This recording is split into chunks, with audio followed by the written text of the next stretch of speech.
Shamrock. Miss LeBeau is my human. I would like to share a book with you. It's called What If You Had an Animal Tail? I have a tail.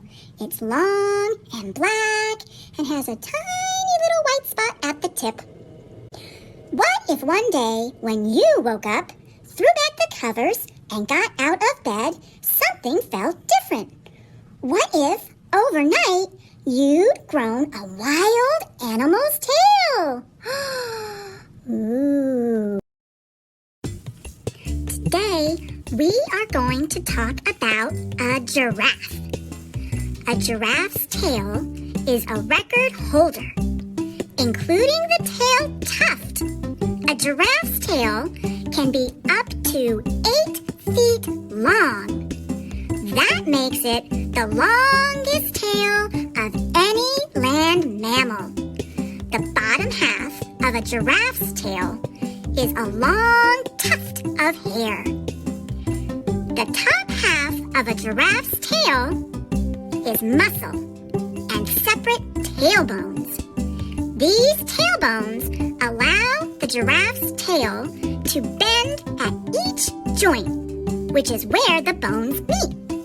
So, a giraffe can swish its tail to swat away any biting bugs with its long tail tuft.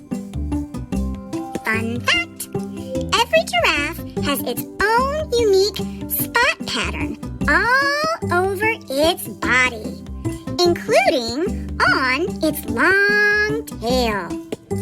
If you had a giraffe's tail, you wouldn't need a paintbrush to paint a masterpiece.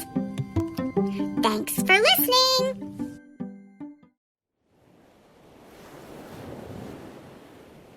From the Auguries of Innocence by William Blake. To see a world in a grain of sand and a heaven in a wildflower, hold infinity in the palm of your hand and eternity in an hour.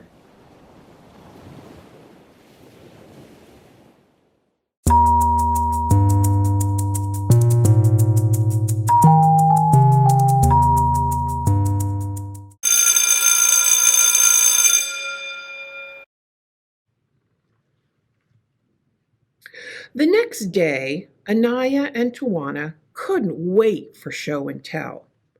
When it was their turn, they ran to the front of the class. "We did 10 acts of kindness last night," said Tawana. "Before dinner, I made special placemats." "I set the table," said Anaya. "I drew hearts on the napkins to show Mom we love her," said Tawana. "I grated the cheese for the macaroni," said Anaya, "and I helped make the salad," said Tawana. "After dinner, we carried the dishes to the sink," said Anaya. "And I loaded the dishwasher," said Tawana. "While I took out the garbage," added Anaya. "Then I sponged off the table," said Tawana, "and I straightened up the chairs," finished Anaya. "Mom told us how much she liked our homework. It put her in a good mood, that we want to do much more things for her." "Bravo," said Mrs. Bruler. "10 kind acts will lead to more. Give me the chalk and I'll keep score." Then she wrote the twins' deeds on the blackboard. When she was finished, she looked at David. "What about you?" she asked. "Did you practice too?" "No," said David. "I just couldn't get into it." "Oh my, please try. Kindness is cooler," said Mrs. Ruler. After school, Rakita invited Connor over for a play date.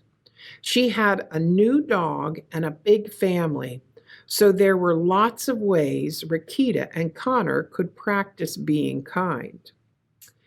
In show and tell the next day, they shared kindness with the class.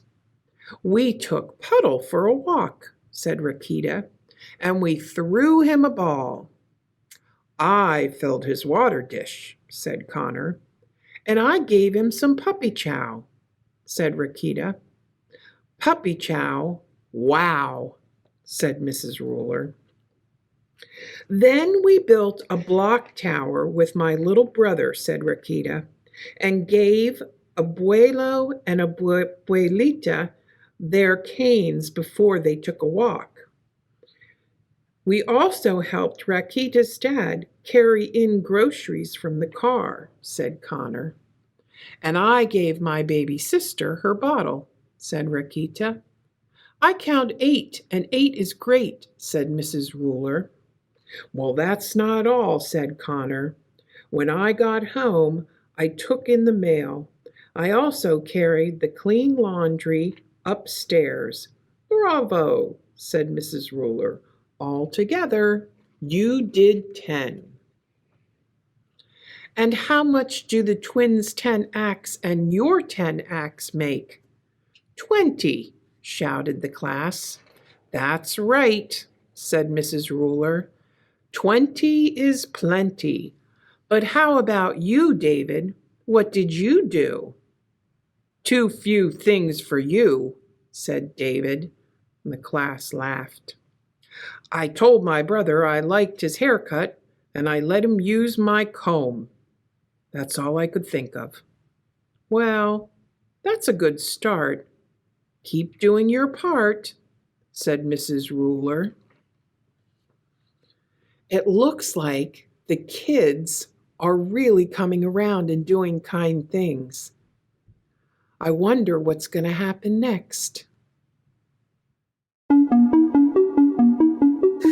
Thanks for watching, everyone. Don't forget to like, share, and subscribe, and we'll see you next time.